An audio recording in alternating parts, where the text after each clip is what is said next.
الحمد لله نحمده ونستعينه ونستغفره ونؤمن به ونتوكل عليه ونعوذ بالله من شرور أنفسنا ومن سيئات أعمالنا من يهده الله فلا مضل له ومن يضلله فلا هادي له ونشهد أن سيدنا ومولانا محمدا عبده ورسوله أما بعد فأعوذ بالله من الشيطان الرجيم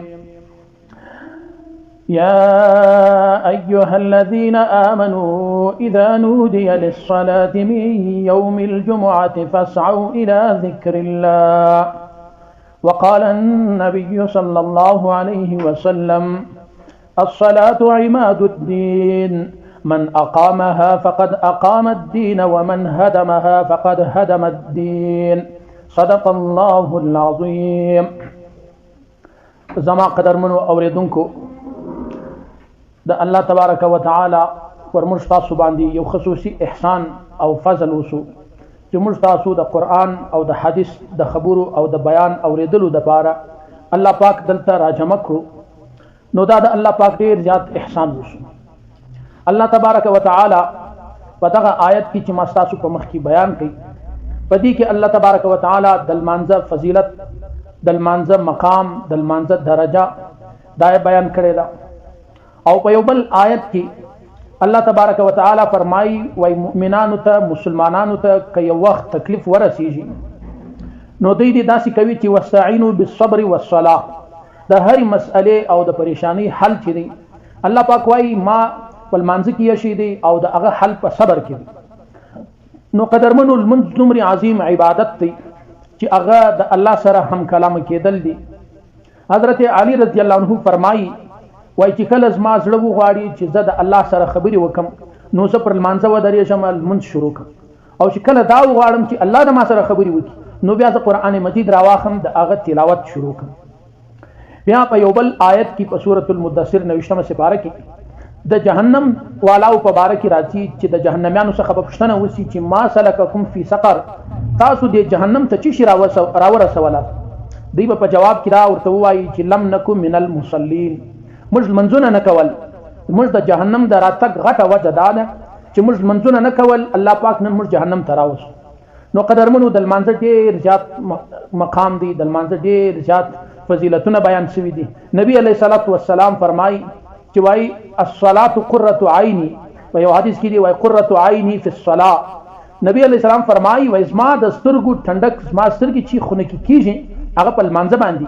نو که یو انسان دا غواړي چې ما ته سکون میلاو شي، زما سترګې خونه کې شي، زما وزړه ته اطمینان راشي، نو هغه انسان دی د لمانځه پابندي کوي، هغه انسان دی د خپل لمانځه ډېر زیات خیال او پام کوي. لیکن موږ مسلمانان لمنځونه کوو، په ډېره توجه سره کوو، لیکن د هغه لمانځه احکام، د لمانځه فضیلتونه او د لمانځه فرائض، د دې معنا، د دې واجبات، د دې ارکان دا موږ ته نه دي رامعلوم. بعضې وخت داسې وي او ډېر داسې سوي دي چې یو سړی لمونځ کوي 50 کاله لمونځ کوي، یوه زنانه لمونځ کوي 50-60 کاله دا لمونځ کوي، لیکن په دې لمانځه کې دومرې زیاتې غلطیانې وي چې هغه یو لمونځ هم د اسلام او د شریعت مطابق لمونځ نه وي. لیکن دا زنانه، دا نارینه یو خو د چا څخه پوښتنه نه کوي، د یو مسلې حل احوال د عالم څخه نه کوي، او دویم د خپل لمونځ و یو داسې انسان ته نه تېروي چې هغه د دغه لمانځه غلطیانې راوړي. نو 80 کاله به لمونځونه کړي، لیکن هغه 80 کاله لمونځونه هغه یو لمونځ هم په هغه کې نه صحیح سوی، په هغه کې یو هم نه قبول سوی.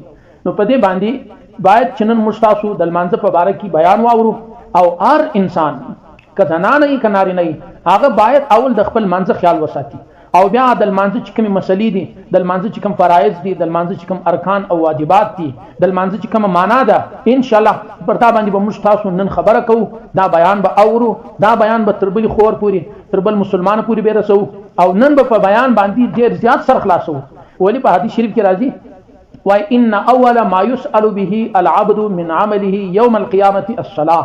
وای د قیامت په ورځ به تر ګردو د مخه د انسان څخه د لمانځه پوښتنه کیږي چې دا انسان لمونځ څرنګه کړی دی. په حدیث شریف کې راځي وای کچيري د یو انسان سره د لمانځه حساب شروع شو او د لمانځه حساب دغه ناکام وختي، وای دای بیا په ګردو حسابو کې ناکام راځي. او کچيري د لمانځه په حساب کې دای کامیاب شو نو نبی علیه الصلاۃ والسلام فرمایي وای دا انسان به په ګردو حسابو کې کامیاب شي. نو قدرمنو د لمانځه دومره خیال ساتل پکار دی.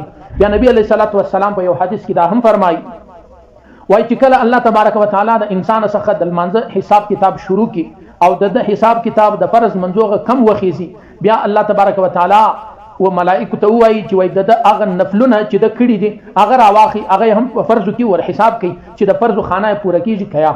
چې کله بیا د هغه نفلو حساب وشي نو کچیر په هغه نفلو باندې د فرض حساب پوره سو دی به کامیاب شي. کچیر د سره نفلونه نه وو نو بیا دغه انسان برته ناکام دی.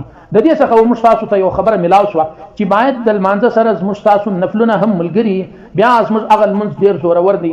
خدا نه خاصه که په لمانځه کې د موږ سره غلطي سوي او موږ باندې په خبر هغه نفلونه به بیا الله پاک د موږ څخه د فرض پر ځای باندې قبول کړي.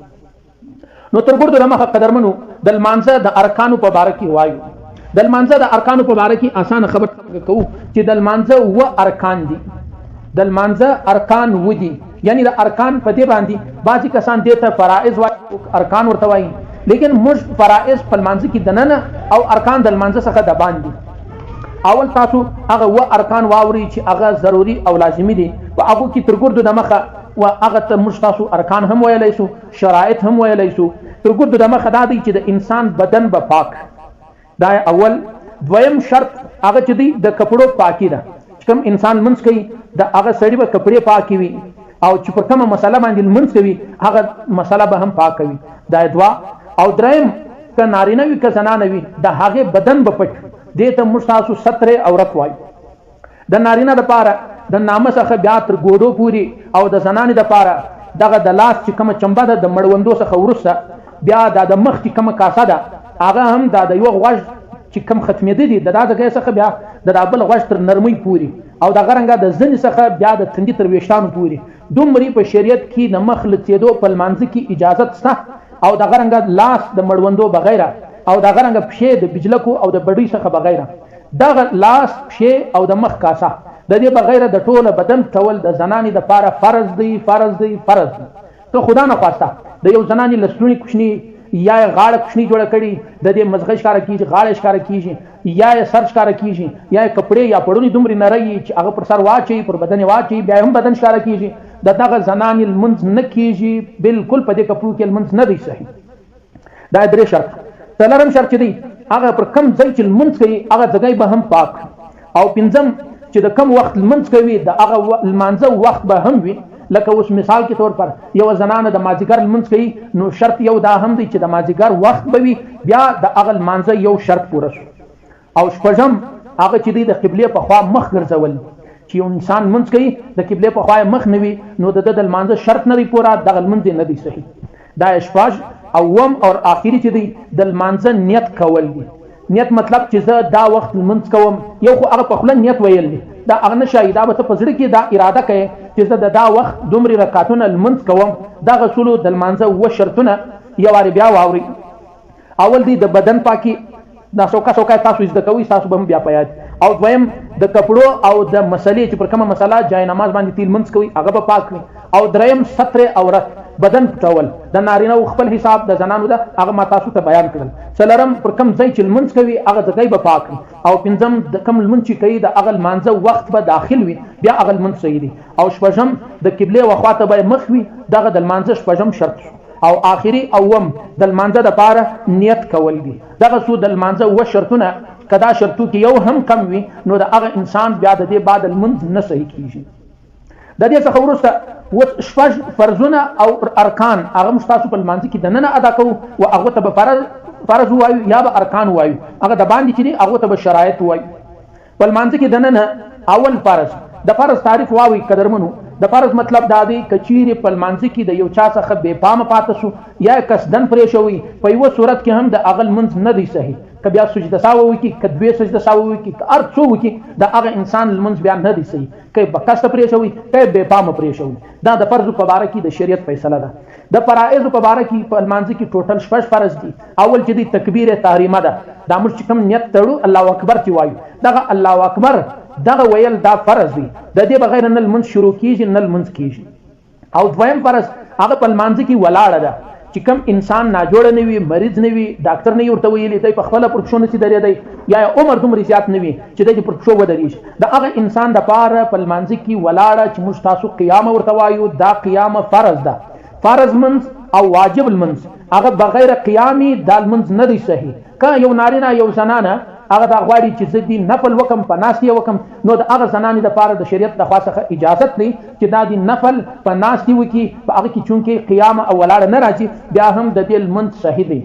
که د فرض لمونځ کوي یا واجب لمونځ کوي، په هغه کې قیامه او ولاړه فرض ده، د قیامې بغیر هغه لمونځ نه صحیح کېږي. او څلورم رکن هغه په لمانځه کې رکوع کول دي. رکوع کول دا په لمانځه کې ضروري دي او لازمي دي. د رکوع بغیره که په کاسته څوک پرېږدي یا بې پامه هغه لمونځ بالکل نه دی صحیح. پنځم فرض چې دی هغه په یوه رکعت کې 2 سجدې دي.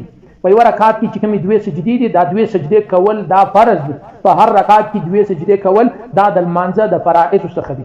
او شپږم فرض هغه آخري اتحیات ده. اوله اتحیات که یو انسان 3 رکعات لمونځ کوي د ماښام غدي یا وتر کوي، یا 4 رکعات لمونځ کوي د ماخستن غ کوي، یا د ماپښین غ کوي، یا د مازدیګر غ، په دې کې 2 ناستې راځي. اوله ناسته نه، دویمه ناسته چې ده دا فرض ده. دغه څلور زموږ تاسو د لمانځه فرضونه یو وارې بیا واورئ او پاخه یې زده کړئ چې هر وخت لمونځ کوئ د دې خبرو خیال ساتئ، او دا پاخه چې زده کړئ چې دا فرض دی دا دی، نو بیا به دا تاسو خپلو بچانو ته او خپلو لوڼو ته خپلوانو ته هغو ته یې ورښولی شي. د لمانځه فرضونه شپږ دي، وارې واورئ. اول تکبیر تحریمه ده، دویم قیامه یعنی په لمانځه کې ولاړه ده، او دریم قرات کول دي، یو سورت ویل دي، دا څلورم رکوع کول دي، پنځم چې دی په 2 سجدې کول دي، شپږم آخري ناسته ده. دغه د لمانځه فرائض شولو. اوس د دې څخه وروسته د فرضو په باره کې ما تاسو ته دا خبره وکړه چې فرض که درڅه پاته سو بیا هغه لمونځ نه دی صحیح. هغه که فرض یي، که واجب لمونځ یي، که نفل یي، که وتر یي، که مستحب یي، هر لمونځ چې ته کوې، که د دا شپږو شیانو څخه یو پاته سو هغه لمونځ نه دی صحیح، لمونځ به د سره کوې. که په کسه پاته سو، که بې پامه پاته سو، په سجده سهو باندې بیا هغه لمونځ نه صحیح کېږي، د سره به نیت تړې دا کوم لمونځ چې تا کوئ هغه به د سره کوې.